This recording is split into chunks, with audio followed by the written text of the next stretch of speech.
안녕하십니까. 인보 해암민소의 가치에 대해서 설명을 드릴 박철상입니다. 안산 성호박물관에는 특별한 책이 한 권 소장되어 있습니다. 바로 해암민소라는 책인데요. 그런데 제목만 가지고는 도대체 무슨 책인지 알 수가 없습니다. 책을 펼쳐보면 책 속엔 글자 대신에 도장만 가득 찍혀 있습니다. 왜 이렇게 많은 도장을 찍어 책을 만들었을까요?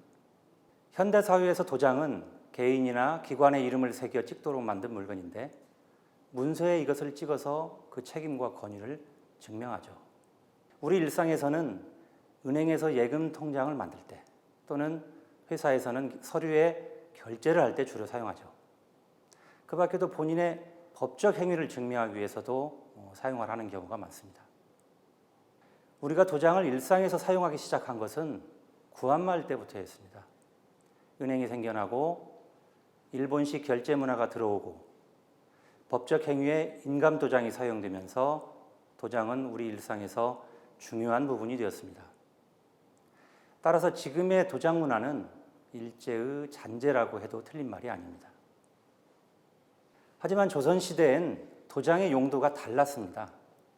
지금처럼 서류에 결제할 땐 도장을 사용하지 않았습니다.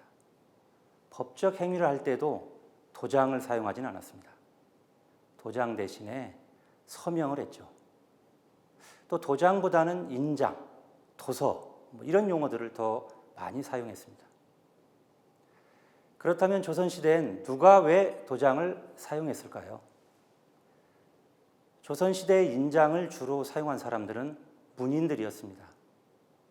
그들은 도장에 자신의 이름, 자, 호, 본관 등을 새겼습니다. 또 자신이 좋아하는 식귀나 명구를 새기기도 했죠. 그 밖에도 아주 다양한 문구들을 새겼습니다. 이렇게 새긴 인장을 자신이 즐겨보던 책에 찍어서 자신의 소유임을 나타내기도 했고 자신이 지은 시문에 찍어서 자신이 직접 쓴 것이라는 것을 증명하기도 했습니다.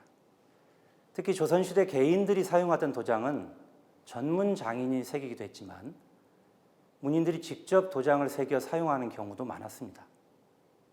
그런데 단순히 새기기만 하는 게 아니라 글자를 디자인까지 해야 했습니다. 특히 글자는 알아보기 쉬운 해서체가 아니라 고대에 사용하던 전서체를 사용했습니다. 그래서 이것을 전각이라고 하죠. 중국은 16세기경부터 문인들이 직접 도장을 새기는 경우가 많았습니다. 우리나라의 경우에도 17세기에 이르러서 김상원, 허목 등을 중심으로 문인들이 인장을 새기기 시작했습니다. 이후 문인들 사이에 전각이 유행하게 됐죠. 이들은 인장을 종이에 찍어 책으로 만들기도 했는데 이것을 인보라고 합니다. 그렇다면 해암인소는 무슨 뜻일까요? 해암은 18세기 안산에서 활동하던 문인 유경종의 호입니다. 그는 성호 이익의 제자로 일생의 대부분을 경기도 안산을 중심으로 생활했습니다. 또한 그는 18세기 시서와 삼절로 이름이 높았던 표암 강서왕의 처남이기도 합니다. 인소는 인장을 보관하던 장소를 뜻하는데 따라서 해암인소는 유경종의 인장을 보관하던 장소라 할 수 있습니다.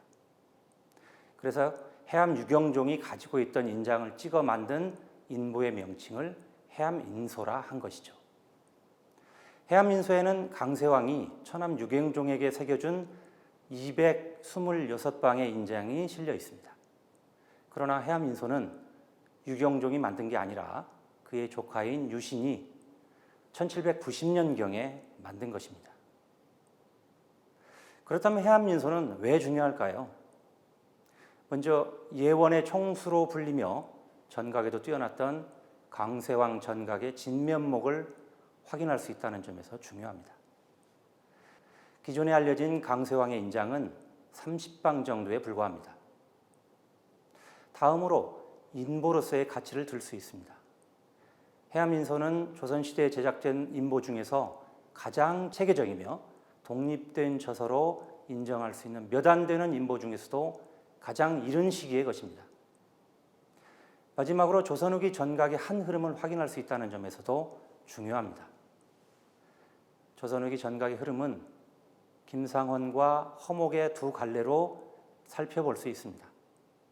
김상헌의 전각은 노론을 중심으로 전승되었고 허목의 전각은 영남 남인을 중심으로 이어졌습니다. 한편 윤두서로부터 시작된 전각의 한 흐름이 안산 지역의 광세왕을 중심으로 한 근기 남인 및 소북파 계열의 문인들을 통해 전승되었음을 알 수 있게 되었습니다. 그런 면에서 해암민소는 우리 전각사에서 소중한 문화유산입니다. 감사합니다.